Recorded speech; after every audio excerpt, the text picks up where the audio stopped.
Are you struggling for consistency in your sim racing? Does your iRating look like a roller coaster? If so, we have good news for you. The way to get more consistent is to first understand what you're doing differently than the professionals. And VRS is the answer. With our competitive subscription, you will have the telemetry, setups, tutorials, and everything else you need to fully analyze your driving. Our data packs and the ability to compare your driving with the best in the world will show you exactly where to adjust your inputs, change your driving line, and shave seconds off of your lap times. And our powerful and precise Direct Force Pro wheelbase and precision pedals are being used by some of the world's best drivers. All these champions agree that VRS hardware is not just the best on the market, it's also priced well below the competition. So if you're looking to upgrade to direct drive and the best pedals in sim racing, VRS is your answer. If you want to get better, get faster, and make it happen sooner rather than later, you owe it to yourself to find out why so many people are switching to VRS. You'll be so glad that you did. Visit www.virtualracingschool.com and learn why the best use VRS.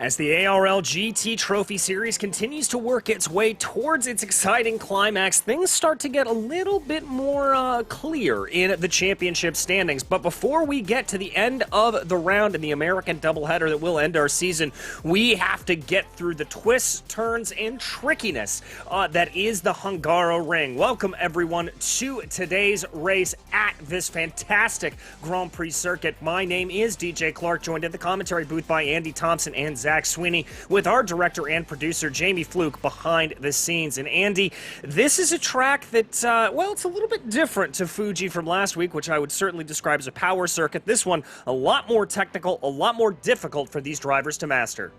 Yeah, good evening, DJ. Good evening, viewers. Hungaroring, a very tricky track indeed. Very much long straights followed by a really tricky turn at the end of majority of the straight. So it's going to be all about how the cars handle under braking and how quickly they can actually get off the corners, because you've got a long sweeping corners around the Hungaroring, and it's all about maintaining that speed. So looking at the cars we have out on track, we got the Mercedes, very much a great all-rounder this season, being a brand new car to iRacing, so you know, I expect that to be quite good around here. The BMW, although the suspension's really good, so it may be good around turns number 6 and 7, the real tight chicane with them sausage curbs.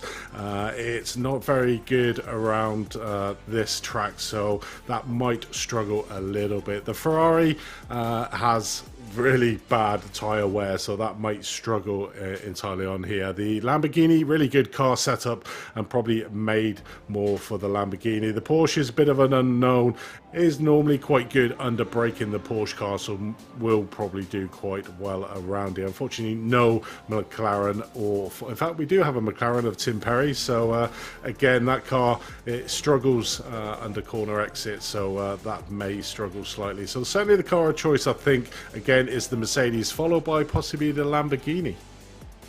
Yeah, it's going to be interesting to see how the different makes and models here work their way forward. But before we get to the action on track, let's go ahead and run you through the championship standings around here. In the pro category, it continues to be Christoph Herbino leading the way by about 71 points there over Mark Fletcher. But Niels-Erik Isaacson has been on a run of good form that finds himself moving his way up into third and starting to maybe pressure a little bit up into that conversation. Kjetil Larsen and Carl Winkler are very close behind him then, as well. Moving down into the Pro-Am category, well, it has been all Jacob Behrens all the time, leading the way up at the front. An absolutely dominant performance from him. Martin Dickens, though, trying to close in on him, only 3 points separating the two of them, and Alexander Scarrett not too far behind. Gavin Gardner and Rene Hugenhout a little bit farther behind there as they run, but still a close run between them.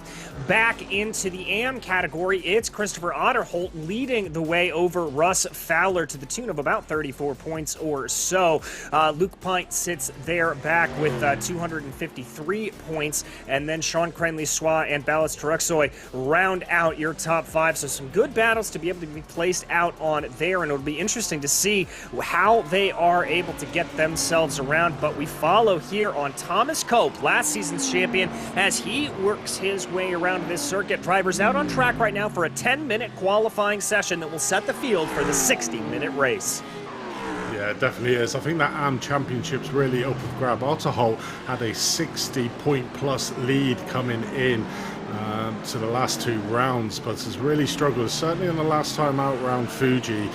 Really got caught up in a few incidents of putting well down the field. So Russ Fowler really on a charge at the moment, and maybe able to close that up. It's going to be a bit tighter in the pros and the pro-ams with the two drivers at the front of that field just really dominating at the moment. Certainly Jacob Behrens, I mean, the last 5 rounds, the guy has just been electric around the track, really putting pressure on a lot of the pro drivers, and we saw him out in Fuji winning a race, overall race 1, and really vying for that race number 2 win, but unfortunately didn't quite get the double race win. So that pro-am driver, Jacob Behrens, is really on fire at the moment. He's going to be a hard one to see past that pro-am, but like you said, Urbanu at the moment still commanding lead in the pros, so it's for him to really lose it, I think, with the lead that he currently has in the championship. So it's really going to be interesting. Zach, I mean, what's your experience around this track? Do you enjoy it on iRacing, and what have you got to say about this track? Well, I mean, in terms of iRacing, I literally bought the track this morning, so yeah, on iRacing specifically, not too much to say, but as a circuit in general, it's one that you either love it or you hate it, really. It's really challenging, often, you know, tipped as Monaco without the walls, so, you know, you look left, there's not a lot of runoff, you look right, there's not a lot of runoff. You really have to be right on it, pretty much from start to finish of any session that you're in, and especially in terms of overtaking. Yes, we're in GT3, slightly easier to get the job done, but still quite difficult. So, you know, these 10 minutes in qualifying could be the difference in the race. Yeah, they very well could, and it is very tricky to get around here. We've seen so many times open wheelers be able to work their way around here, throw some pretty impressive moves, but with the lack of downforce in these GT3s, that's going to present a little bit of a problem. There you see Kamon Sapini running a little bit wide there on the exit of the corner, maybe just trying to maximize that straight line speed down the main straightaway. And now as we dive down into the braking zone, this is really going to be the best place to be able to get an overtake done. And Andy, why don't you go ahead and walk us through the rest of the lap here now that we're through turn 1. Yeah, so through turn 1, really tricky corner, the most optimistic place to try and get a passing move done. We may see some passes coming down here into turn 2, a sweeping left-hander followed by a right-hander, so the cars will be going sort of trying to be flat out. Then the very tricky turn number 4. You know, you've really got to be committed. It's sort of like a blind exit into it coming out, but the curbs on the right-hand side can really throw the car off, and it's really important for turn number 5 we're watching now that the cars are in the correct position, because it's very easy to get the car out wide. So I expect some action to be happening there on the first lap. Then we go through turn 6 and 7, a real tight chicane, and really watch out for them sausage curb before coming around into the second sector, turn 8 and 9, a left and right-hander. Really trying to get yourself geared up for the next corners, which are quite fast flowing corners. Really got to be committed on the corners and exit speed, using the whole of the track to maximize the speed before coming down into the tight turn number 12, a right-hander. Quite a tricky one. Don't want to be cutting too much of the track before we come into the double hairpin of turn 13. Really tricky as we see Sapini there getting it slightly wrong. You really can't get on the power too early or else the car will spin out wide. Before we come around to the last corner, turn number 14, all important to get that really good exit to maximize the start finish straight and to just really gear up the car for the overtake. Not as long as Fiji, so wouldn't expect to see the strength of that slipstream effect that we saw in Fiji last time out, but certainly will be an opportunity, like you said, saying, DJ, for that passing move coming down into turn number 1. So that is your Hungaroring track, 2.7 miles, 14 turns of pure bliss in these GT3 cars. Yes, indeed, and there you saw Martin Dickens all the way down in 11th place overall. Jacob Behrens, though, up into second for the Pro-Am category. Here comes Chris Rance in that Porsche. Some good rotation in that car, a little bit of the unknown, as we said, in terms of how it's going to handle out there. Chris Rance currently down in 27th in the Pro-Am category, so he's hoping for a little bit of better time, but he doesn't have a whole lot to do it, as we've only got about 2 minutes left to go here in qualifying before this race is going to kick off. Certainly do. Only 2 minutes left. Osterson leads ahead out of the way on pole at the moment with a 141.684. Jacob Behrens there in second. Mace, the Pro-Am driver, only 100th of a second off the timing of Isaacson. I mean, he's doing it again, considering we got him in last week, and he said he'd really not driven this Hungaro track. He's doing a sterling job in the Pro-Am fields. Certainly don't think he'll be a Pro-Am for much longer, do you, DJ? No, not at all. With the speed and pace that we've seen him have, he is certainly going to be moving up into that pro category by the time next season rolls itself around. Thomas Cope, again, the last year's championship winner, just not exactly looking like he's got the outright pace that he did last year. Finds himself down in 8th place, sandwiched between Martin Chris and Ronald Grossman. The Audi looking pretty decent around here. He and Carl Winkler, as well as Mike Paluch, being able to put themselves up into the top 10. So some good runs there for the 4 rings. Let's see if Cope's got anything here. I'm not necessarily seeing some super fast times here, but he's going to hope to maybe be able to move his way up into the top 5, I would think. Yeah, definitely. Christian Engelhardt there leading out your your AM category at the moment in P15th, with the rest of the AMs down in 21st. 22nd is our second place in the AM Championship, Russ Fowler. And at the moment, Otter Holt not really featuring in the top 25. I'm just looking down the timing tower if I can see where he is. I'm not sure if he's actually even set a lap at the moment. No, I can't see he has, but on top of the Pro-Am, he's really struggling at the moment. Certainly in the last couple of rounds as Otter Holt, he was so dominant at the start of the season, literally pulling out a country mile over the rest of the AM field. Even felt he was that strong that he just didn't tip up for 2 rounds. But I think that's really not paying into his hands, because then every single round became important to score. And obviously, as at Fuji, we saw he had a pretty terrible round. So opportunities there in that AM category. But that is the end of the qualifying. And over to you, DJ, for the grid. Yes, indeed. It's time to get racing here at the Hungaroring. Niels-Erik Isaacson will line up in pole position with the Pro-Am driver of Jacob Behrens to his outside. Robin Glerum will be in P3, followed by Tom Dadswell, Carl Winkler, and Kjetil Larsen will be in the top 6. Matthew Crisp and Jacob Toss behind them, with Thomas Cope and Ronald Grossman rounding out your top 10. Mike Paluch will line up 11th, followed by the second Pro-Am driver there of Martin Dickens. Lucas Lang lines up 13th, followed by Greg Hubler, with Tim Perry and Christian Engelhardt, the first of your AM drivers, up into 16th. Martin Pencavo will be 17th, followed by Kamon Sapini, then Kieran Smart and Tommy Molyord behind them. Alexander Scarrett lines up 21st, followed by our second AM driver in the form of Baz Turoksoy. Russ Fowler and David Gill make up the row behind them in 23rd and 24th. 25th will be Leon Verhes, followed by Gavin Gardner, with Lasse Sorensen and Stuart Wines back down in 28th. Chris Rance lines up 29th, followed by Gordon Haug, who rounds out your top 30. Luke Pint and Marcel Nürnberg will be in the row behind them, followed by Sean Cranley Schwa and Matt Sire. Old Johnny Misterbund will be in 35th, followed by Mark Fletcher in 36th. Then it's going to be Christoph Herbino all the way down in 37th. Sandro Marsani, Christopher Otterholt, Rene Regenwetter, Chris Danes, Paul Caldeshaw, Graham Lynch, Dominic Smerick, and Richard Boberg, rounding out your 45-car field. And Zach, I got to tell you, 45 cars around this very tight and narrow Hungaroring, like you said, this is going to get a little chaotic, I've got to think. It's going to get busy, especially with the potentially wide skill gap amongst the 3 classes. You know, if you've got some of the faster pro guys coming onto the back of some of the Pro-Ams or the AMs, it can get really messy with how difficult it is to overtake and how many cars there are on the grid. But I'm sure these guys are perfectly capable of managing. But the difference is that some of the lower categories are up actually within the mix of some of the pros and the AMs in the mix with the pro-am. So in terms of championships and going for positions that would affect you in your own championship standings, it could also play a factor in that as well. Yes, it could, as that IGL E-Coatings team leads the way here with Isaacson up in front in that number 177, the 212 down to his inside, the Pro-Am driver as we get ready, coming through that area of 2 successive hairpins that will lead us onto the main straightaway.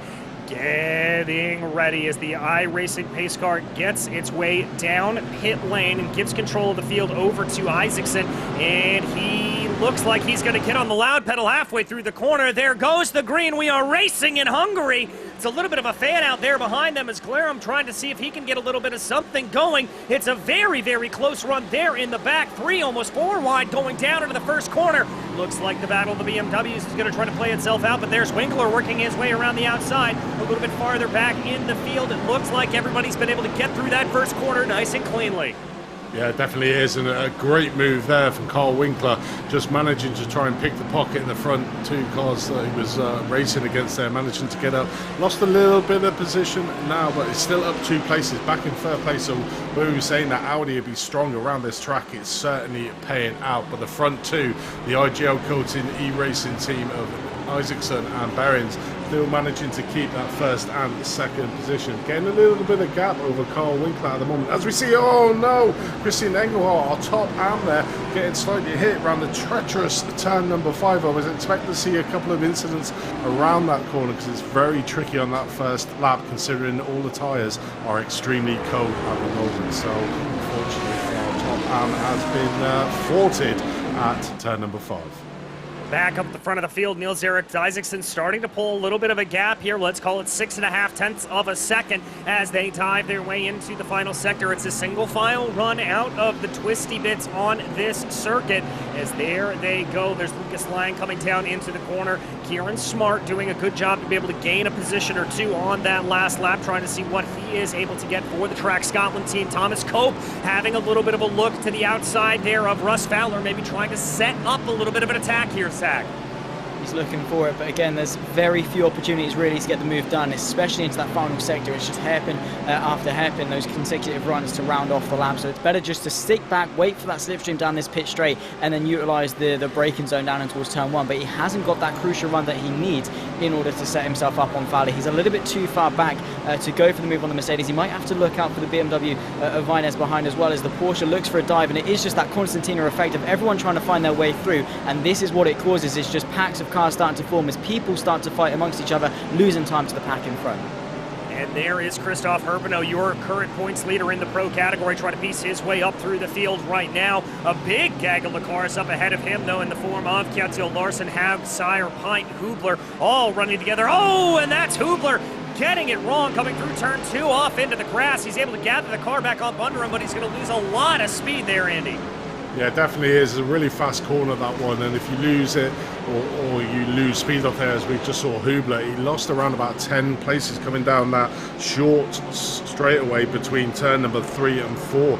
You know, it was vital you get a really good line out there. He got it completely wrong, lost all his speed, and literally probably plummeted about 8 places there, did Hubler. But some real big movers and shakers in the field. As we see here, Marcel Nürnberg's got it slightly wrong, the AM driver, piling down the order, so got it slightly wrong coming through turn number 8, that looks like. Maybe got a little bit of a helping hand from behind, but that car looks like it's seen better days. A little bit of side-by-side there in the back, diving down into the right-hander. That's going to get a little bit hairy, but it looks like everybody's able to sort themselves out nice and easily. This is Luke Pint, currently 30th place right now in the Ferrari, leading the way over Christoph Herbeno and Boberg as they try to go. Herbeno's going to have that look down to the inside, coming through the final corner, and Herbeno is going to find himself up into P30 right now, trying to gain up from that very, very rough starting position. He is going to be on it. Here comes Boberg now on Luke Pint. Porsche looking down to the inside, trying to see if he's got anything. Andy, I'm not sure if this is going to work, but he's going to be later on the brakes, and it looks like that battle's going to continue on. Yeah, it certainly is, and there's the power of that Porsche. Can brake a lot later than the cars around him. Really broke late into that first corner. Got the overspeed on the Ferrari, managed to make an easy pass in there. But, you know, the start of this race, we had 10 drivers that didn't post a time. Herbenu being one of them, our current pro leader, which really has hampered his position at the moment. He's got to fight his way, like Zach said, through the rest of the Anfield, then through the Pro-Ams to try and get himself up to the front end of the grid. So it's going to be a long day for our current pro leader, but certainly out in front, these two Mercedes have got the setup perfect. Currently 1 second gap between Eisenson in front and Behrens in second place. The Audi of Carl Winkler up 2 places, you can see there, in third place. So that Audi is seeming like a really strong car. And then we got a gaggle of 4 BMWs at the moment. Dadswell, Gertrum, Crisp and Toffs there. Grossman and Paulich, the 2 Audi drivers there, rounding out 8 and 9. And in your 10th positions, we have the current second place in the Pro-Ams category, Dickens at the moment. So the top 10 sort of getting away from the rest of the field. And yeah, it's as we see Thomas Cope in the pit. So what's happened to Thomas Cope? Well, let's go back and take a look at the replay here. Going down into the right-hander, he's going to find himself behind one of the Mercedes, dives it down there. Ooh, just looks like he carried a little bit too much speed there coming through the corner, and he decided to take a tow. I think that is your reigning points leader out of the race here. It looks like he has decided not to carry on. And by the way, we are getting a little bit more clarification on what happened with Christoph Herbeno. He was dictated by race control to have a pit lane start, so that is why he started so far down in the field. And Zach, that's a little bit of a heartbreak there for our reigning points leader, and he's really going to have it all to do here today to try to hold on to that points lead, I've got to imagine. Be a very, very tough ask, but it's motor racing. You're gonna have bad days in the office. You can't help it. It's just one of those inevitable things. And the difference for him, he's the points leader coming into this round, and he's got to prove himself as a champion. And one of those ways of doing that is to fight his way valiantly through a field of picking your way through. Patience is going to be the key for him today. But I guess in some sorts, it might seem like a hard. As we continue to watch here, Lucas Lang working his way by as they go. So trying to see what he can do, trying to see if Lang's going to be able to hold off Kamon Sapini here as he gets his way around. This is a teammate battle to both for WS Racing Esports, trying to see what they are able to do. Yeah, it certainly is. That was very strange about Thomas Cope as well.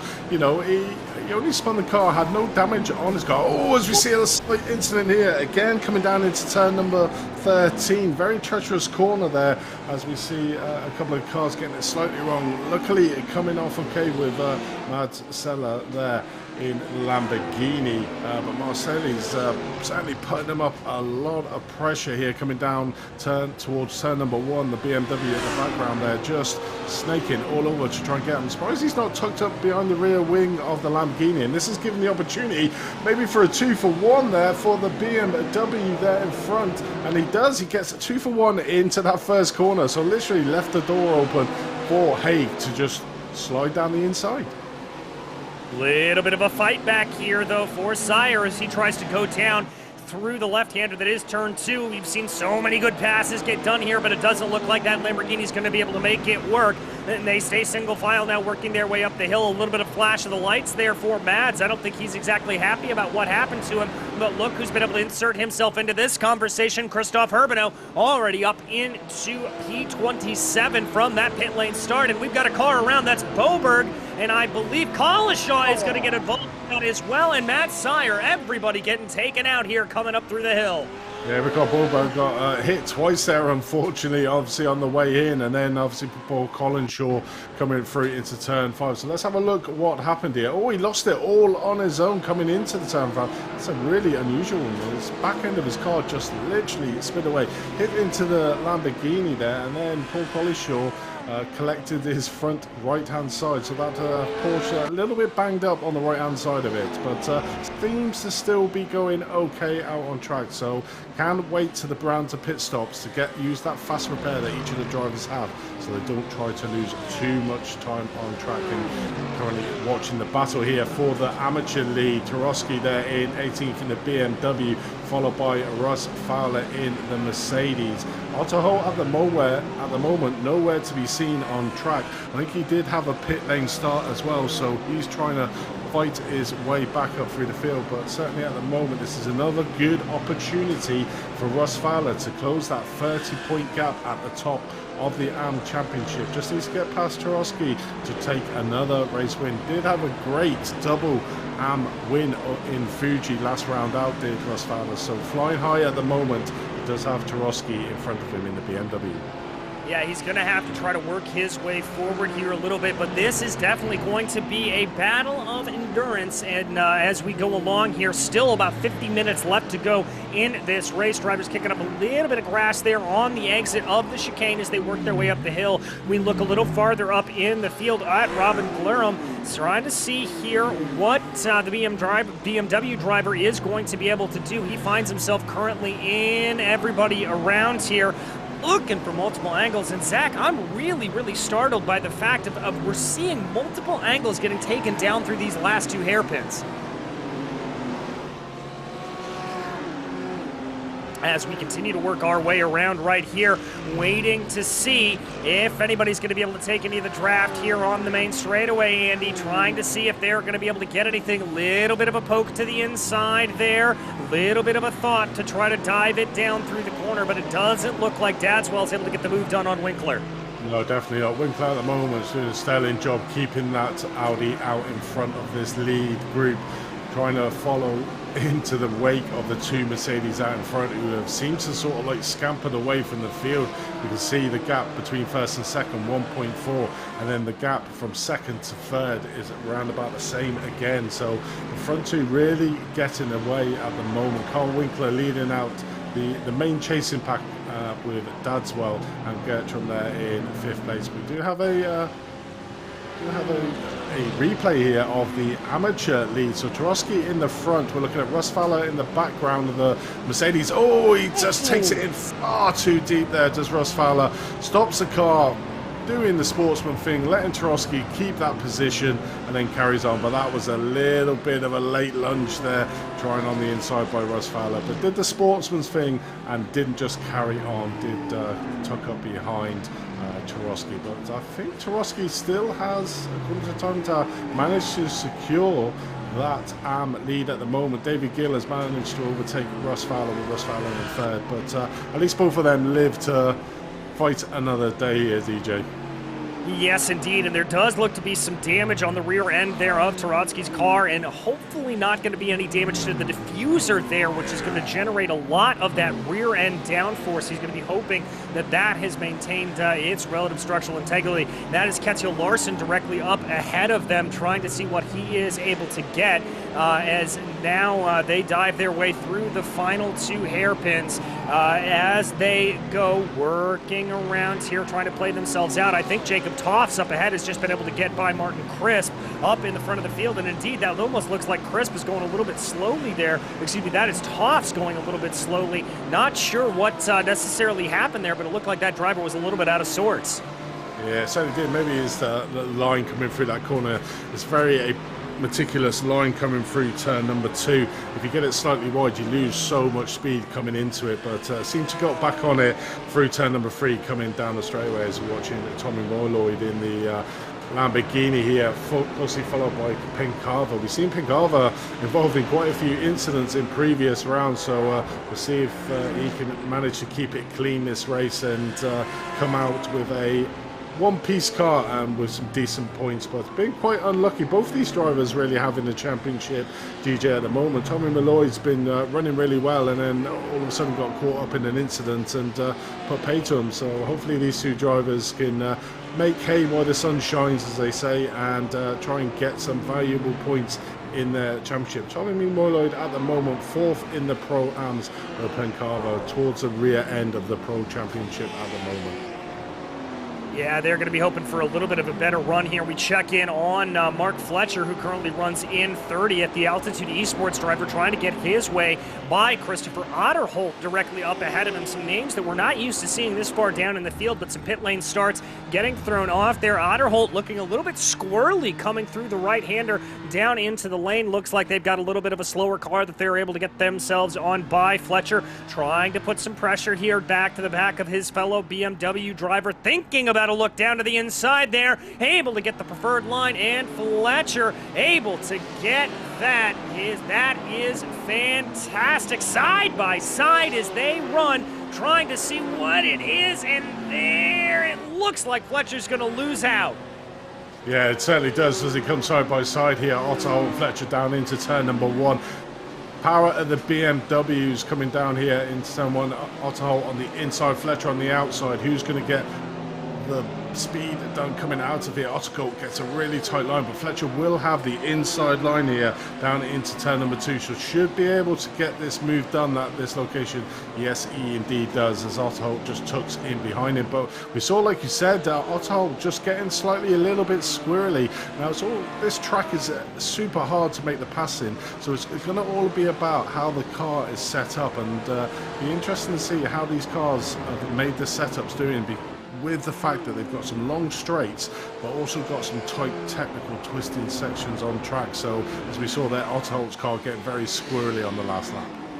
Yeah, getting very squirrely indeed as they try to be able to get themselves back around. Fletcher able to really take advantage of that and move himself up forward. The next driver he's going to have on his list is going to be Danes, who is another BMW as they go. There they try to get it as we work our way around right now. Looking at the front of the field here, here's a nice little battle. Tom Dadswell trying to be able to come in on the back of Carl Winkler, waiting to see if he's got anything to be able to gain here. But Winkler in that Audi looking pretty powerful. Yeah, he certainly is. Really commanding in that third place at the moment, driving the car, putting it right in the positions. The thing with this track, you know, is it's really hard to make that passing maneuver. There really is only one obvious racing line around here in Hungaroring, apart from maybe the last 2 hairpins where we've seen multiple drivers take different approaches into that corner. But the majority of the track, there is that one racing line, so it's going to be extremely hard to make positions up, as we're seeing by many of the back markers that started as we go to a replay here of Sorensen. Yeah, this is the big coming together here on lap 1 that we were talking about. Sorensen just got it wrong coming out of that final corner, got onto the power a little bit too early, and that brought himself around. And then another driver up in front of him looked like a solo incident, maybe a little bit of incident fixation there in the BMW. That is what sent him around. Lasse able to continue along, and that is what caused a little bit of that smoke in the back of the field. We focus back in on this battle between Dadswell and Winkler. Everybody taking those different lines, going down into those final 2 corners. Really pretty spectacular to see how they do it. Yeah, it certainly is, and it's really all about this corner, how you get that speed out of the last corner to get that speed to be able to try and make the passing move, because that really is the most obvious place out on this track to get that move done into turn number 1. But we're looking on board here with Christian Otto trying to make his way up into the AM standard to try and mitigate some of the points that Russ Fowler will possibly gain over him. At the moment we can see him on the timing tower there, Russ Fowler in the 25th position, Otto at the moment in 29th, so not that far ahead is Russ Fowler, and Russ needs to just be aware of that, to try to keep on to the tails of Herbenu in front. There's no better driver to try and follow and keep in the slipstream than our current pro champion standing leader Herbenu out in front, who seems to be carving his way quite nicely at the moment, up 13 places from where he started. Yeah, he is having a stellar day, and I believe one of our biggest movers on the field here is Ronald Grossman, who's up 2 on the day. Mike Paluch, his teammate there, and the fellow Audi driver, they've been keeping a relatively good run as they go. The core Sim Racing Legacy driver here, the 190, just trying to keep ahead a little bit. He's got a little bit of a gap up to Crisp up ahead of him. The Audi running a little bit wide there on the exit of the sweepers as they bring their way now down through the hill. There is Crisp up ahead. Crisp has his eyes focused on the twin pair of hardpoint by Delta Sport drivers of Toss and Glarum. Yeah, it definitely is. It's a very technical part of the track here. Really easy to lose a lot of time out on track, so you really need to keep your lines nice and clean. Try not to get onto the power too quickly, but not leave yourself coasting too long. So it's that fine margin between how long do I leave the car coasting around the corner before I try to get on the power to make sure that I get the optimal speed here. As we're on board here with Tom Dadswell, you can see that slipstream down that start-finish straight, certainly against the Audi driver of Carl Winkler in front, is not strong at all. Nowhere near what we saw at Fiji last time out. So even though it's quite a long straight, start-finish straight here at the Hungaroring, the slipstream effect is not as powerful as it has been around other tracks. So it's going to be a hard day at the moment for Tom Dadswell. Really going to try to capitalize and put Carl Winkler under a lot of pressure to try and force a mistake out of the Audi driver. But at the moment, Carl Winkler doing an exceptional job. But the problem is now, DJ, with these three sort of clambering all over the top of each other, our front two are just streaking away at the moment. In first place, Isaacson 3 seconds ahead of Behrens in second, and 3 seconds again to this battle we're watching out on track. So the front two in the Mercedes, the IGL coating team, have literally done it again. Their setup just seems to be absolutely perfect, being able to get away from this chasing group of three of Carl Winkler, Dadswell and Gertrude, and yeah, they're just driving it perfectly at the moment. The good thing is they haven't got anyone to battle, so literally they can go around the track as if it's a practice session. Well, and if you want to be driving with a setup like that or be driving like a practice session, go on head on over to Virtual Racing School to improve your track performance and maybe try to catch yourself up to some of these IGL Coatings drivers. Improve your performance on track with 50+ data packs for road and oval racing, setups, track guides, data analysis software, and one-on-one coaching. You will be one of the best drivers on the circuit if you head on over there. We focus back now on David Gill, who is the latest on Christoph Herbinot's list to try to move his way up through the field. Herbinot behind the Audi driver for fast and fuelless right now. We'll have to see if maybe that draft here on the main straightaway is going to be able to help out Herbinot a little bit. He takes a little bit of a later apex down into the corner, trying to see if he's able to carry more momentum on the main straightaway. Herbinot trying to push here. He's going to look down to the inside. It doesn't look like Gill's going to fight him all that hard. I think Gill knows this is a losing battle. He certainly does, but you saw the difference in the exit speed between Herbinot and Gill there. Herbinot really got onto the back of Gill at the start of the start-finish straight, which projected him down into the first corner, was able to make that passing move really well. But one thing I have noticed is David Gill has managed to get in front of the damaged BMW of Trotsky at the moment in 24th. So David Gill at the moment heading out the amateur field with Trotsky in second and Russ Fowler in third place. So them three AM drivers are following closely together. So that should be a nice hot battle that we need to keep one eye on, DJ.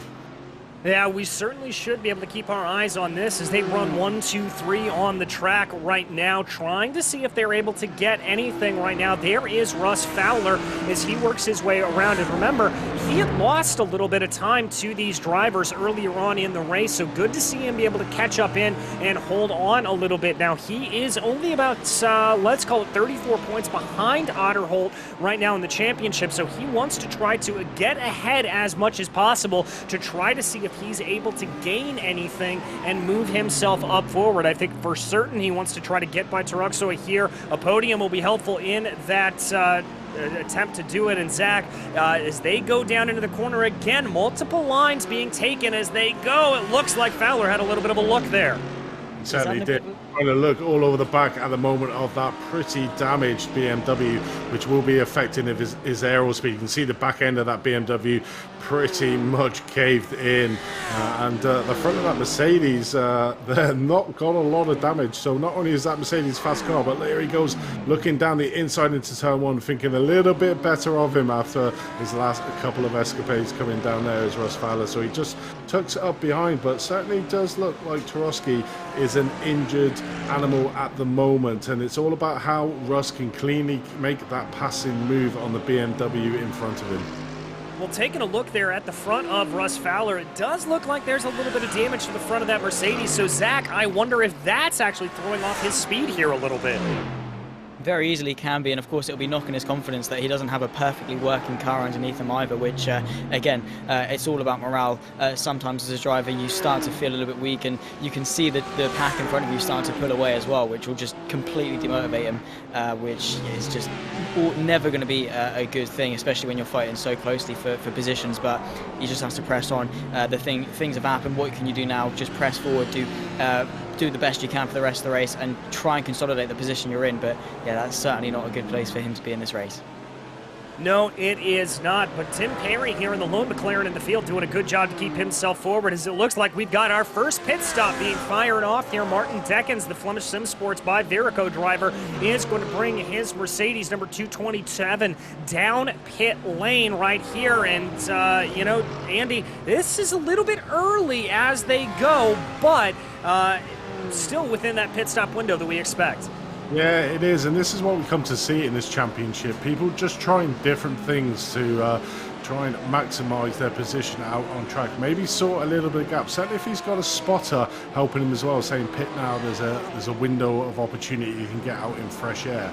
You know, because like we said, this track is very technical, and if you're following a slower car, as we see him coming out in a little bit of fresh air in P26 at the moment behind, probably not a bad driver to be following, Mark Fletcher, the Pro-Am. Normally see him at the front of the grid, but unfortunately possibly did have a pit lane start here, so started at the back of the grid. So has got somebody good in front of him to follow, to really try and project himself in when the rest of the cars come in the pit stop. But you know, we were expecting him to probably come in for the pit stops around 30 to 40 minutes out on track. Not a high track for fuel usage is the Hungaroring, so that was a relatively early start. So we'll see how that pays out for the rest of the race and when everybody else comes in. But one of the things we have talked about before is Ronald Grossman, who we're currently following out on track. You know, it's not very good in the qualifying session. We normally see him around about P10 or P12. When it's sometimes when it comes to the race, he's just like a different beast. He gets into a different mode. Up 2 positions from where he started in P8, but doing a cracking job. Got a bit of a gap between Crisp in front of him to the sum of around about 3 seconds. But if we know anything from Ronald Grossman, he will be pushing hard to try and just latch on to the back of Martin Crisp in front. Yeah, he's going to be definitely trying to hustle that Audi as much as possible. And you're very right. He continually shows some good race pace out on track. The qualifying not quite there yet, and that's not altogether unsurprising. Some drivers just have better race pace than qualifying pace. Also seeing now Tommy Moyor diving down pit lane. He is going to be the latest one here. Some differing pit strategies taking place. We follow here Matthew Crisp, though, as he's running in a little bit of an island unto himself, Zach, and truly that can be a really helpful thing around here at the Hungaroring. Some clean air to be able to run in and maybe just focus down and run some hot laps.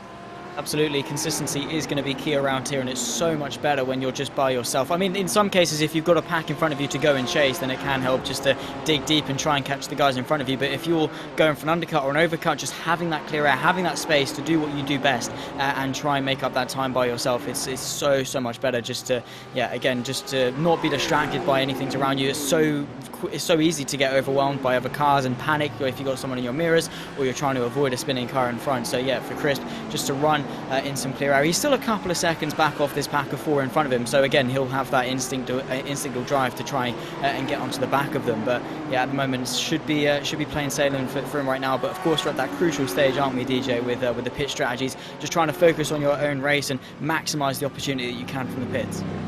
Well, and if you want to know how to take that optimum pit stop, go ahead and download SDK Gaming at a virtual live hub to iRacing that shows timing towers, enhanced relative boxes, mini-maps, fuel calculators, and more. You can actually program the system to be able to tell you exactly what the pit stop delta will be. Stream to Twitch with the most complete overlay on iRacing, or broadcast your league. SDK Gaming syncs your commentary teams, focus drives, and overlays with your broadcaster. Adjust your team strategy on the fly with the most accurate live timing on iRacing. It is a very, very helpful tool. Here is Simone Sapini back in the grid again. We haven't seen him a couple of times here, but he's good to be back in, currently running in 10th. It's a little bit out of position courtesy of the pit stop strategies playing out right now, but as he runs with his teammate Lucas Lang in that Porsche, Andy, it looks like that there could be a little bit of team strategy coming into play. It certainly is, and we can see he's had a really great start to the first half of this race, up 8 positions from where he started, so a great start there from Sapini. And Lucas Lang, as we've chatted to him before, very quick driver in that Porsche, but I feel that maybe this championship he's not been able to practice as much as he would like to, hence why he swapped from the Mercedes back into the Porsche.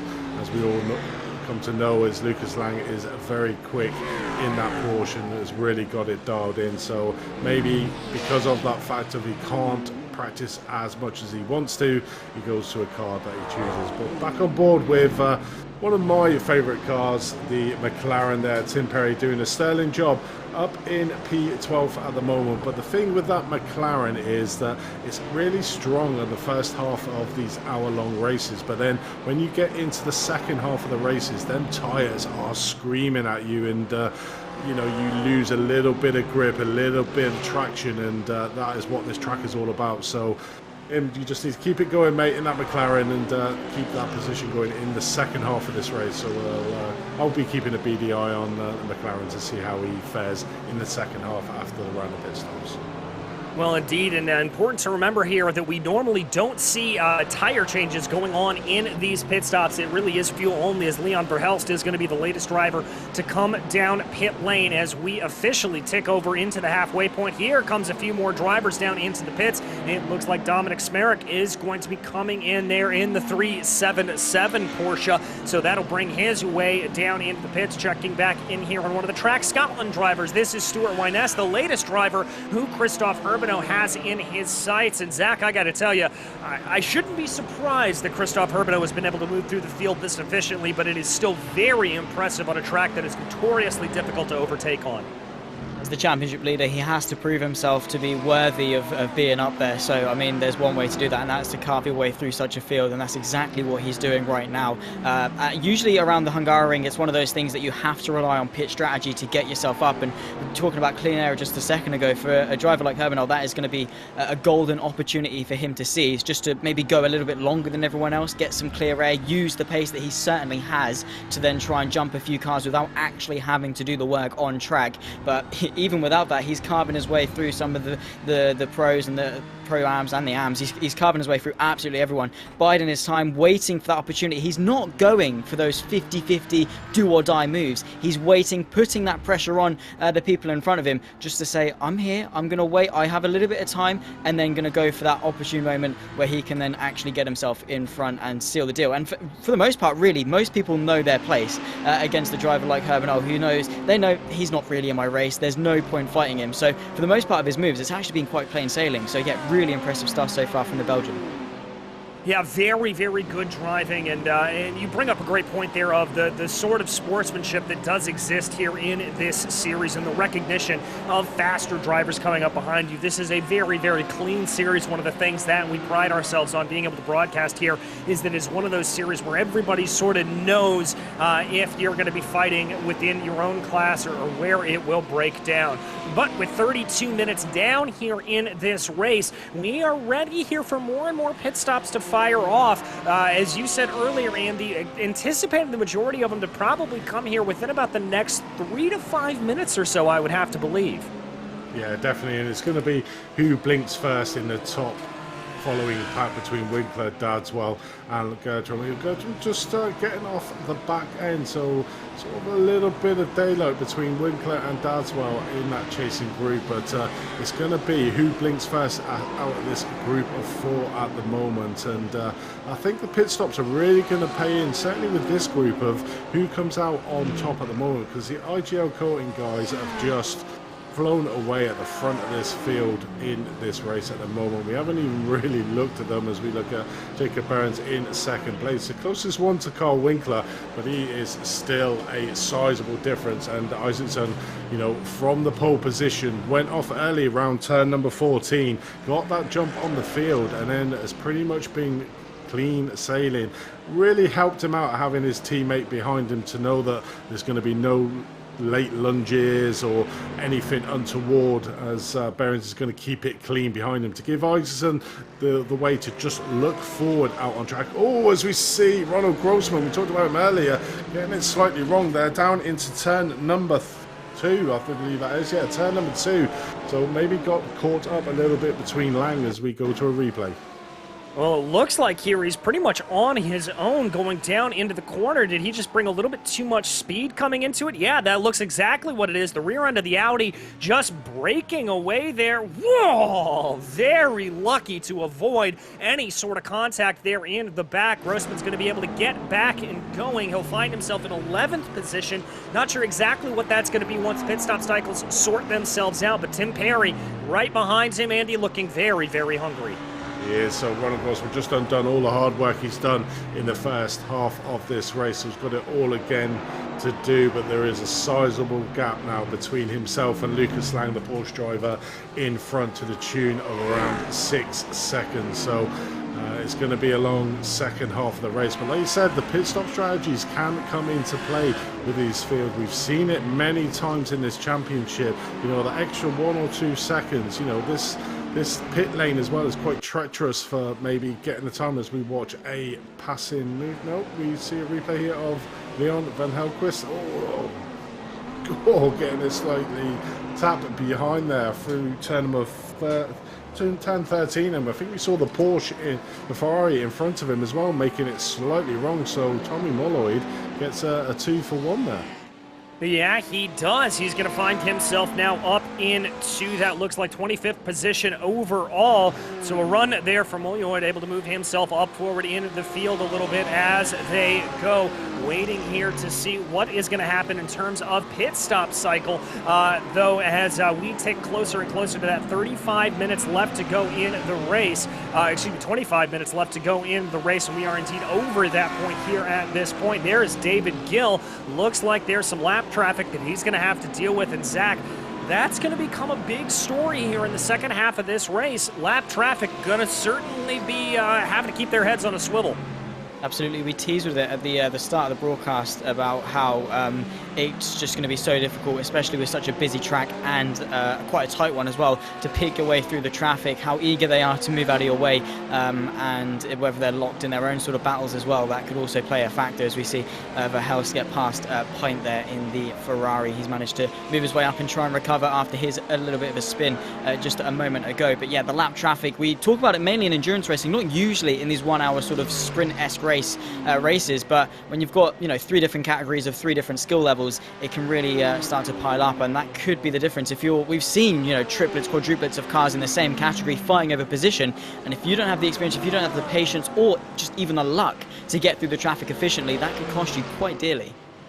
Well, and I think luck is a good point to put on it. You want to try to be able to catch these cars at the opportune moment on the track, and that's a little bit of luck, as we saw Carl Winkler coming down pit lane. I can also tell you that Kieran Smart is joining him in pit lane. We've got a nice little battle here starting to fire off between Gordon Haug and Christian Engelhardt as they dive down through the penultimate corner right now. We'll have to see if either of these drivers opt to come down pit lane.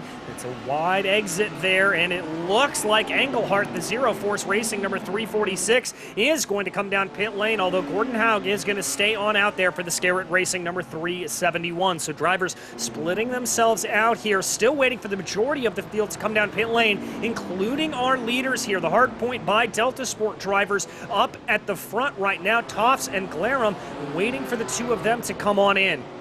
Yeah, Carl Winkler there. We saw the ones blink first at the front of that quad of 4 cars at the moment. Really split them up, as we can see out on track at the moment. So we're just waiting for Dadswell, Gorham and Toffs to come in to see where Carl Winkler comes out in respect to them. So going in a couple of laps earlier than the Hardpoint by Delta Sport team. Hardpoint by Total Sport team here. The teammates following on in 3rd and 4th. So do they come in the pits this time or not? Yes, they do. So it'll be interesting to see now where Carl Winkler can come out in respect to that. Currently in P14, we see him on screen, 43 seconds behind the leader. So it'll be interesting to see around here. But Jacob Toffs managing to get another lap out of this race. Well, I think that's pretty important there for him because Toff's actually got a slowdown there, it would appear. Not something we normally talk about around the Hungaroring, but indeed he was able to get a slowdown, and so that's going to put him a little bit farther back in the field. He's going to have to work on that as they run. Here's Alexander Scarrett, who's also able to stay out right now. He's going to be working his way around here, trying to maximize the time. Ketil Larson also, they're all staying out. So still some drivers here that we are waiting to come on in. Here is Carl Winkler. He is going to come out ahead of those drivers, so that's a great pit stop cycle for Winkler, Zach. It is indeed, and it's exactly what we've been saying about capitalizing off free air and being able to maximize these pit stops, because yes, it's only one pit stop over the course of an hour race. Yes, you're not even taking tires, it's all about fuel, but even then, just being able to be decisive, be quick, and be confident in your strategy to commit to it and hopefully get yourself some clear air can really be the difference, and that's exactly what Winkler has done in order to get himself ahead of the train of cars. But he has got to be able to keep it. That is going to be the difficult part for the remaining third of this race. Only around about 21 minutes left to go until we get to the checkered flag. So can Dadswell, can Glerum bring it back onto the back of the Audi? And even if they do, it's been notoriously difficult to get a move done. So he's really put himself in a prime position here.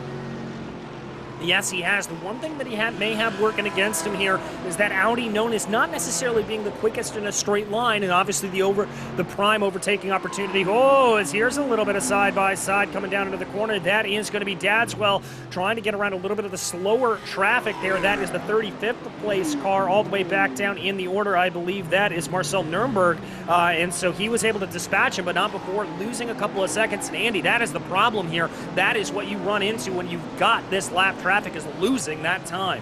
Yeah, I mean, we just saw there, he lost at least 2 seconds trying to get around that car as we just watch our leader coming out of the pits here. Behrens has pitted it already, so he pitted the lap before.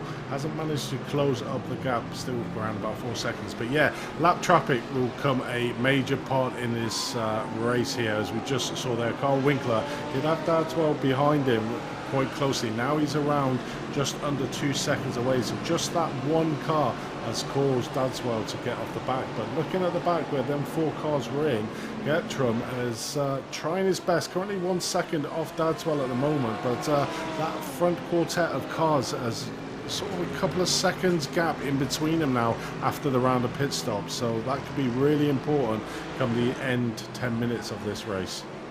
Yeah, it could become very important. And here we've got a nice little battle that was able to do it. I don't know how Jacob Toffs was able to do this, but he has been able to jump his way up into the field. Remember, Toffs got a little bit of a slowdown there earlier on in the race, but he has been able to jump his way up into third overall, second in the pro category, and trying to extend that gap from Carl Winkler here a little bit. And Zach, that's just what can happen when you get a good pit stop cycle.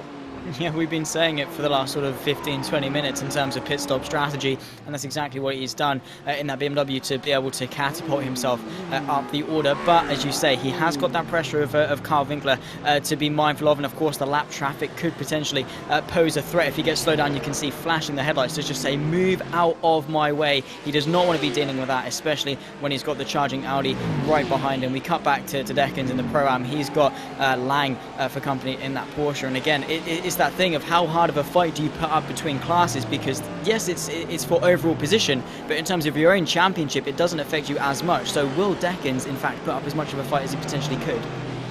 Well, that's going to be the question. Go ahead, Andy. Just looking there, DJ, how Toffs managed to do that. He was 2.2 seconds faster in his pit box than Carl Winkler, Tom Dadswell and Robert Guerin. 15.18 seconds stationary. The rest of the team around about 17.3 up to nearly 18 seconds. So that's really the telling move of how Toff has managed to jump Carl Winkler and Tom Dadswell to get that third place.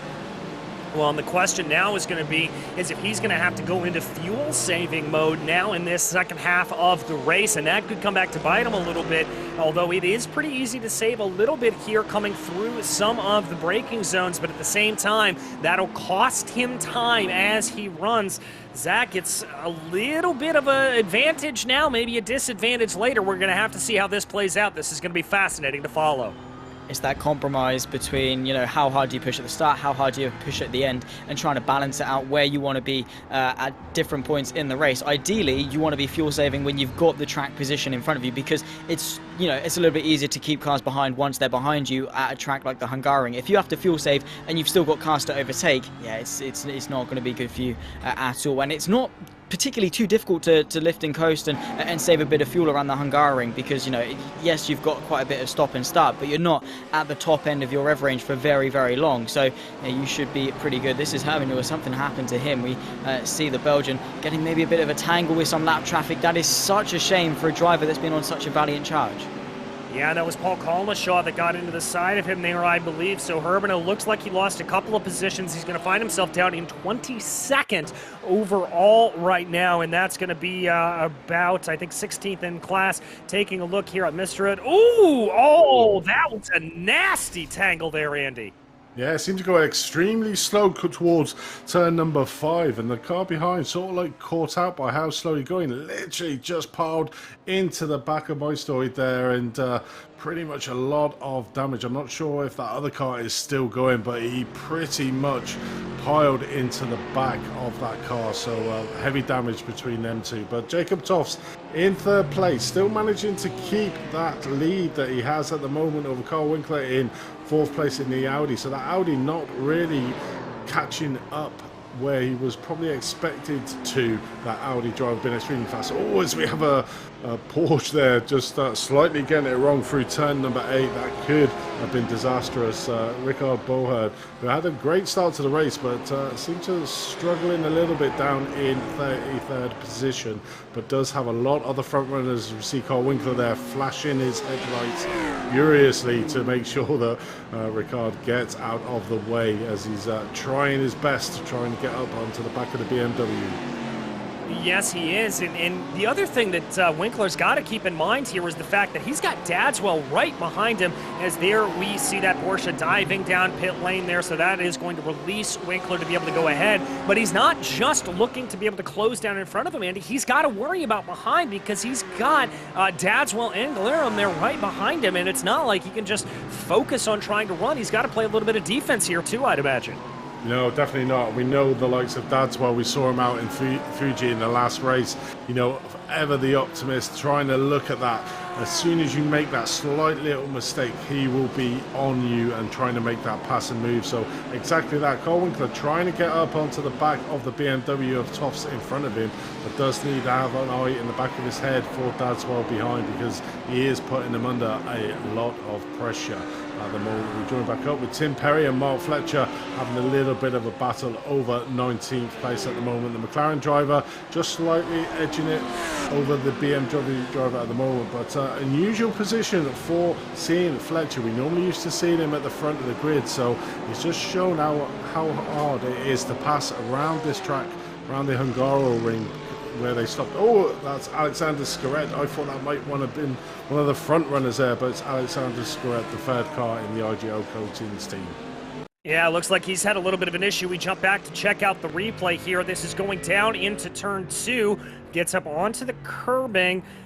Rear tires just break away. Zach, that's an issue that we've seen here a couple of times in the race. Is that tires going away, or just a little bit over-eager of a move down into 2?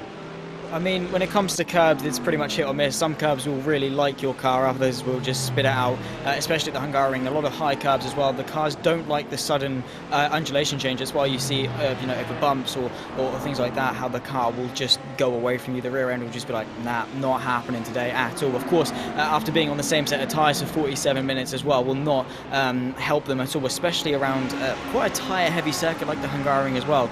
It's just going to be a mixture of all those things, maybe just bad driving, potentially, who knows. But no, in all seriousness, it's probably just the curbs and a bit of the tyres as well, and maybe a bit of over-ambition going into the corner. But again, you've got to be so mindful of it, because yes, it's only an hour race, but there's a lot of things still to take into it, and it very much can still come down to a race of attrition. Yeah, very much can, and we've seen quite a few drivers having a little bit of problems around here. Oh, is going to be Matt Sire coming down pit lane. Not sure entirely why he would be coming in here unless he's made a fuel miscalculation. Andy, that's very strange. Could be, or it could have hit the internet level and has a drive-through, so we'll see if he actually stops in his box or drives through. But we'll back up with the third place, Jacob Toft. He's really done a masterclass if he manages to keep this third place at the moment. Was really a little bit off pace. He was at the back of that quartet of cars we saw in the first half of the race, but 2.2 seconds faster in his pit box, I believe. And as our production manager said in the box, is that he will possibly have to fuel save hard come towards the end of the race. But as we said, probably one of the easier tracks out on the iRacing circuit to do that little bit of fuel saving, due to the fact that it's extremely hard for cars behind to make that passing move. But does have a bit of a gap at the moment, and it seems to be growing ever so slightly over the Audi driver of Carl Winkler back there in fourth. Yeah, it does look like that gap has expanded a little bit. Let's call it about 2.7 seconds as they run. So he has got a little bit of breathing room to be able to do that fuel saving if needed, but he is comfortably the quickest car out on track right now. His last lap was about a half a second faster than anybody else, and it doesn't look like he's necessarily, well, I say that, he may be able to catch back in on the back there of Barons up ahead of him. I mean, that's the gap right there between, no, excuse me, that's not Barons up ahead of him. That is Lasse Sorensen, one of the other cars for IGL E-Coatings. That's Sorensen back down. That is Jacob Barons, about a 4-second gap there in between them. So I think Tofts is probably not going to be able to close down the gap between him and second place here, Zach, but certainly pulling out a gap over Winkler, and that's a good thing. Just trying to consolidate, I think, his third place overall, second, of course, in the pro category, because Isaacson and Behrens have just been pretty much unmatched all race long. And I think genuinely they probably will have a little bit left in the tank. When you're fighting no one, you're not going to be racing at your absolute limit. You're just going to rail it in a little bit to minimise the risk. So I'm sure if Tofts did start to put a bit of pressure on Behrens or Isaacson in this race, they would be able to find a little bit extra. So for Tofts, it's just about running as quickly as he can to consolidate that P2 in the pro class, because over Winkler, you know, it's not the biggest gap in the world, just stretching yourself out over, you know, about 3 seconds, and all it takes is a slight mistake for that to come all the way back down. So he's just trying to get himself into some nice clear air to run himself by himself for the remaining 10 minutes of this race, because any hard work can really come undone very quickly. Yeah, it can, and we've seen just how tricky it is. 10 minutes left to go, and we've got a nice little battle starting to shape itself out here. Carl Winkler not able to ditch Tom Dadswell, and Robin Glerum trying to close in on the back there. The Benelux driver closing in behind on the BMW. It's BMW versus Audi here, and I've got to say, Winkler has done a fantastic job to be able to keep himself ahead, and he is looking very, very strong here. But I got to think, Andy, that gap and the two BMWs behind him, specifically down the main straightaway, is going to make him a little bit nervous. It certainly is, but at the moment Carl Winkler's doing an exceptional job at the front of this trio to keep the cars over. It's very good of Robin Guerin to close that gap down, to really bring him into contention in the last 10 minutes or 9 minutes of this race. You know, Dadswell didn't really have anybody behind him to worry about, but now certainly does. So that'll be a welcome sight probably to Carl Winkler in front, to give Dadswell something else to look about. But we look at this battle again between Mark Fletcher and Tim Perry there for P18th out on class. The McLaren driver doing an exceptional job. I did say that the second half of the race, the McLaren will become a like ice rink out on track with the tyres and the way that that car is set up, but doing an exceptional job keeping the BMW behind. And it sort of comes into play of how hard it is to actually pass around this track. You can see Mark Fletcher just getting right up to the rear bumper of the McLaren into the corners, but not being able to get the speed out the corners to make that passing move tell. And you can see at the back of this group that red car, the ever-present Herbenu there, just trying to get back up, fought his way back up into 20th position. So he's not going to be one to watch out in this battle for P18th overall.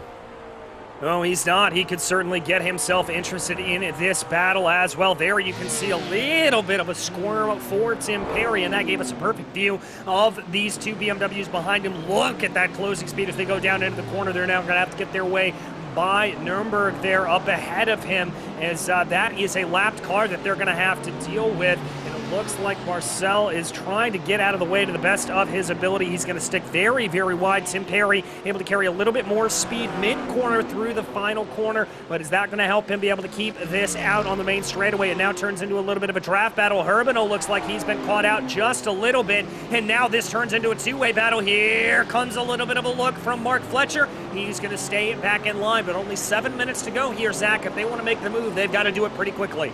Time is not on their side one bit, so he's going to have to try and get a move on, is Fletcher, in order to just to try and put some pressure on maybe on the McLaren. Of course, he has got the charging horse that is Herbinal behind him, and just trying to see he's just trying to pry that gap open through turn 2, force Tim Perry a little bit wide to then sneak himself back up the inside, but there's just nowhere really for him to find a way through as we cut to this fight between Lang and Dickens a little bit further up, in between classes, not over for 9th and 10th overall. But yeah, again, time and of course the track is not lending Mark Fletcher or Herbinal any favours at all, especially this late in the race.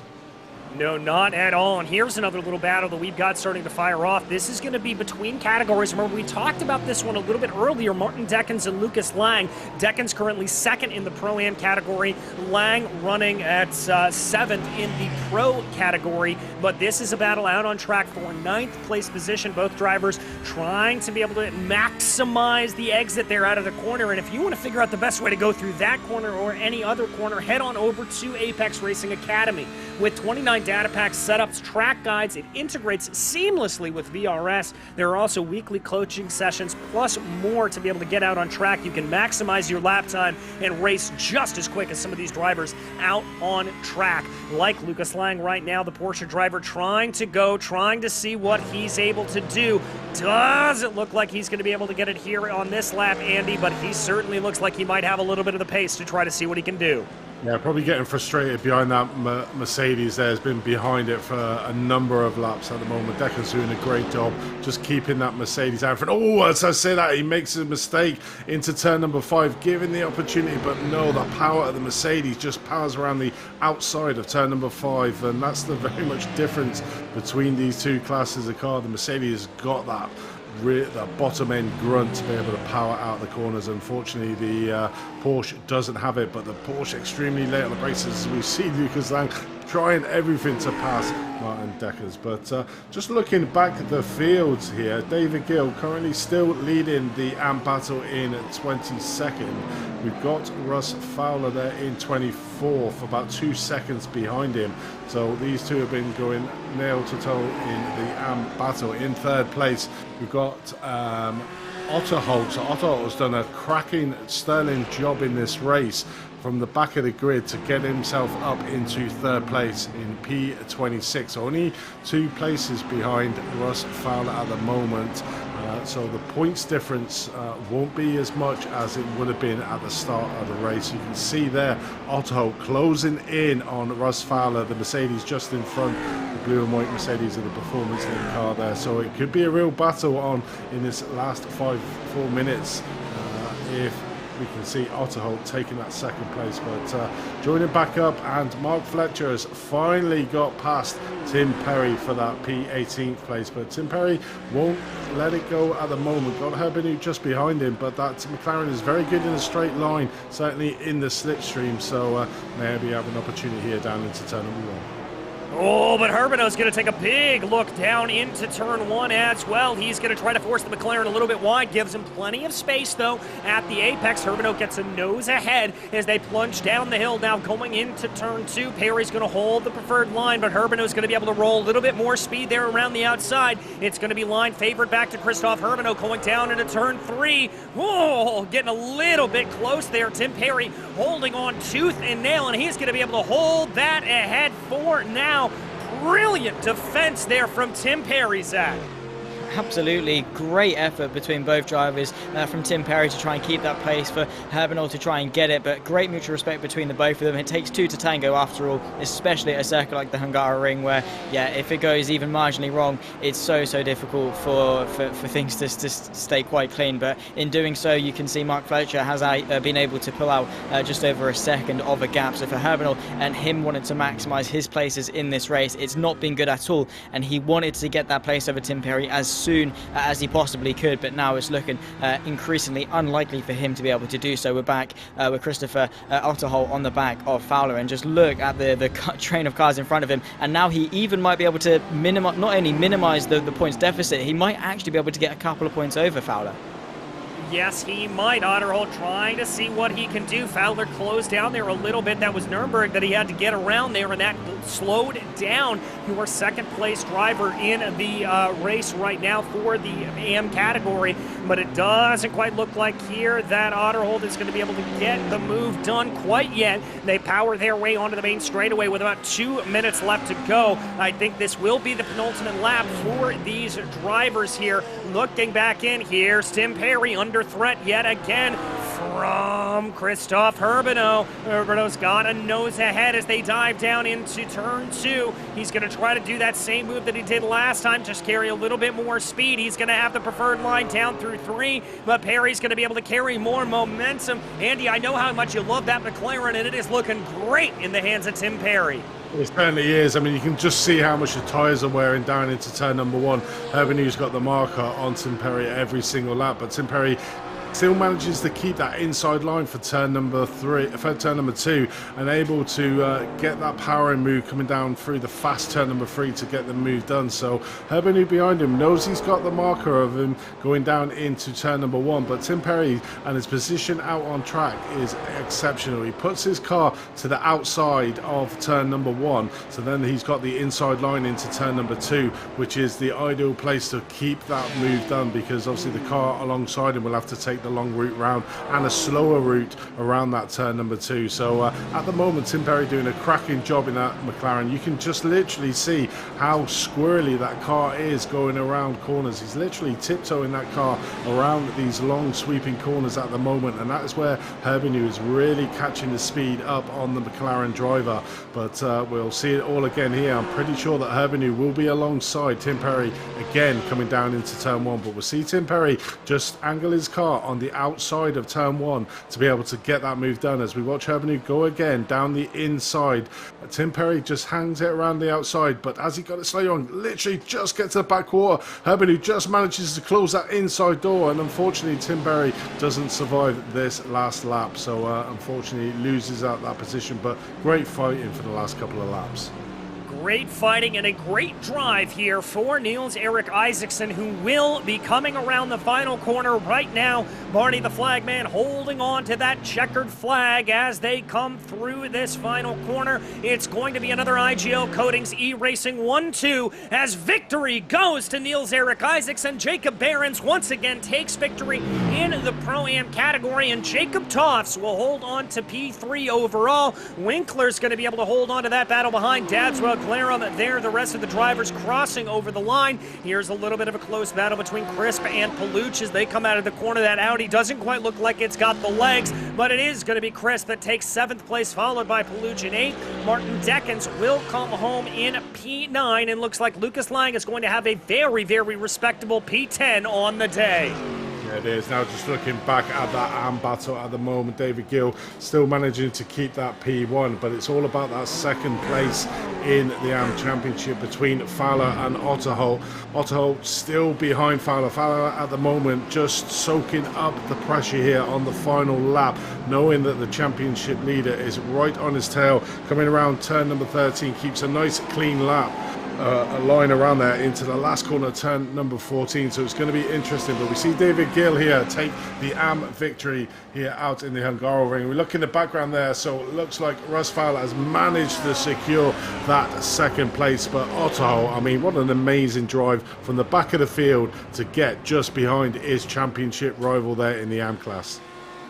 Absolutely incredible stuff. We check back in on the last battle on track. Chris Danes trying to hold ahead of Christian Engelhardt here. This the battle for 28th right now. They come out of that final corner, and it looks like Danes will be able to hold on to that position. A little bit of formation swerving there in excitement, and that is going to be the checkered flag falling on the entirety of the field. And let's go ahead and run you through that final finishing order here at the Hungaroring before we head our way over in into those into those interviews that we have coming on. As we said, it was Niels-Erik Isaacson able to take victory here at the Hungaroring. A great drive there for him. Jacob Behrens coming home in P2. Jacob Toffs, Carl Winkler, Tom Dadswell, and Robin Glarum rounding out your top 5 in the pro category. In the AM class, it was Dickens and Scarrett, followed by Verhelst and Gardner, your top 5. In the AM category, David Gill was able to take victory over Russ Fowler and Christopher Otterholt.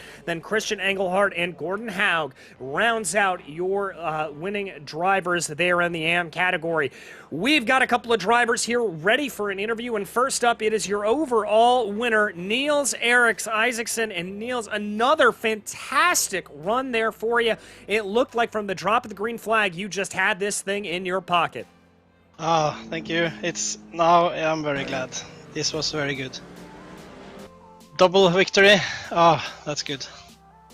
Double victory indeed, and I mean, like I said, absolutely dominant performance out here. And with Christoph Herbeno having to start in the back of the field, this is going to be a huge championship game for you.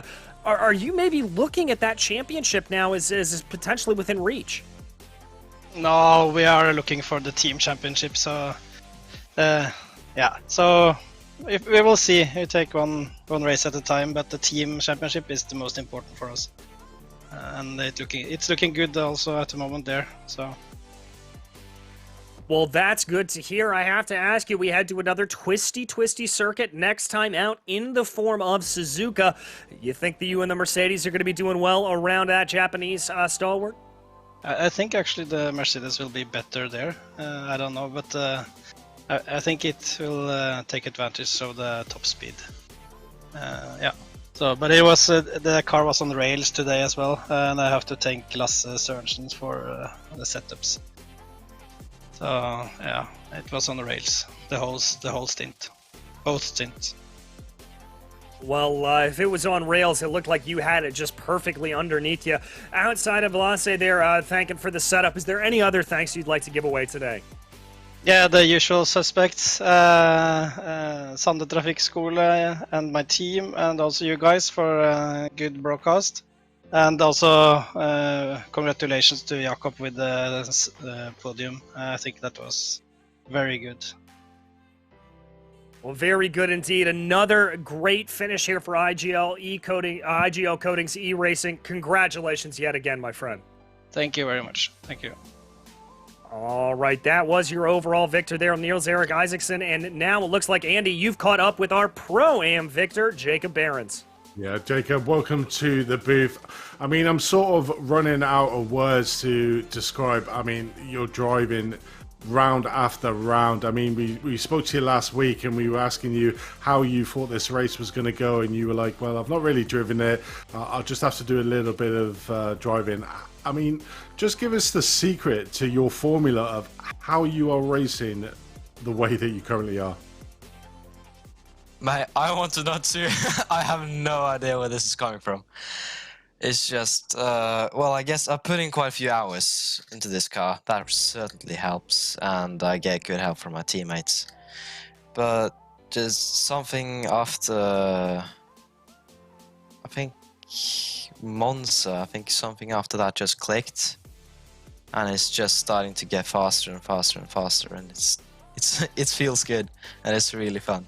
Yeah, I was going to say that. Obviously, the start of the season wasn't the best. You weren't really nowhere in sight, and then, like you said, after Monza, some light bulb came on, and since that round, you've just been mixing it with these pro drivers, almost putting them to shame in some respects, being a Pro-Am category that you are. I don't think you'll be staying at Pro-Am for very much, but, you know, you were talking about your team there. I mean, how much of a help is it to have the IGL Coatings team behind there? Because you seem like a very close-knit of guys and really help each other out. How much has that really helped your performance out on track?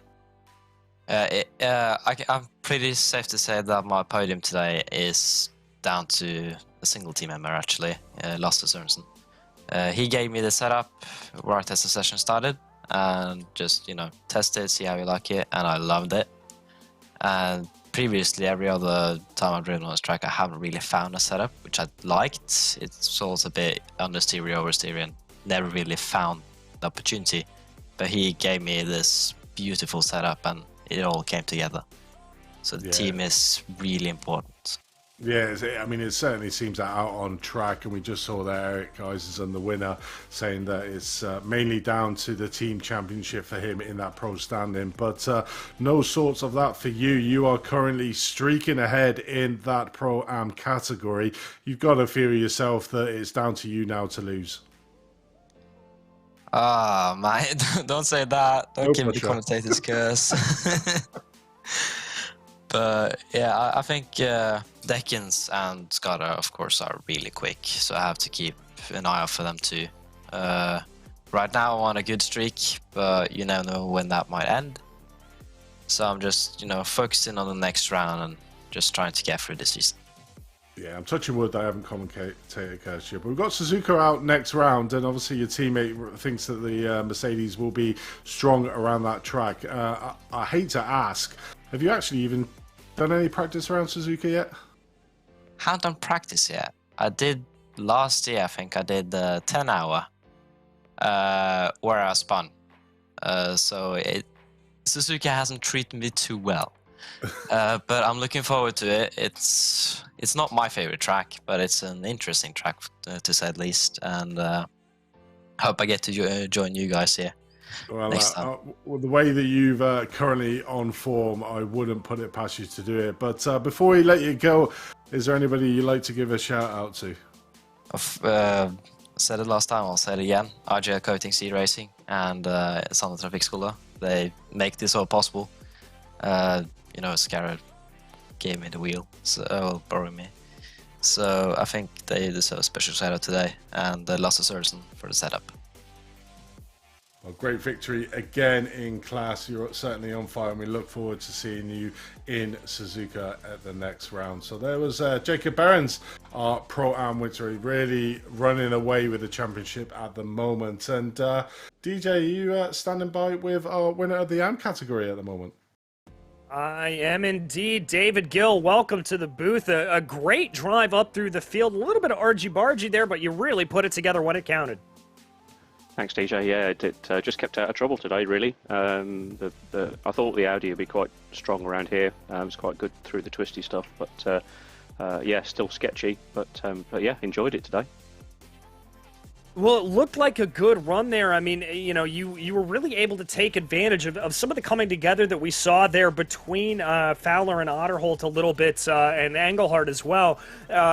Were you just kind of focused in on running your own race, and what was going through your head when you saw that kind of present itself to you? Yeah, to be honest, I didn't even realise that I was leading the AM class until the end of the race, because I hadn't noticed that Engelhardt had an incident, although I saw that Fowler and Otterholt were behind me, but pressing hard, so I was just having to really concentrate on my pace and the race. So yeah, I was pleased when I checked it out, and there I was, P1. I can imagine you were, my friend. That's got to be a pretty great surprise. But as we focus ahead on Suzuka next time out, how do you think that's going to go? How do you think the Audi's going to fare there? I don't know. It'll be. It's not as much as a. It's not got the power of the Audi, the BMWs and the Mercedes have had. But again, it's good through twisty stuff. So it'll be good to see how it shakes out. And I've done plenty of laps at Suzuka, so hopefully I can be strong there too. Well, we wish you all the luck in the world, David. Is there anybody you'd like to thank, though, for the win here today? Teammate Leon and my other team as well, Reckless Abandons, for their support for the racing. Appreciate all the practice laps. It all helps. Thank you.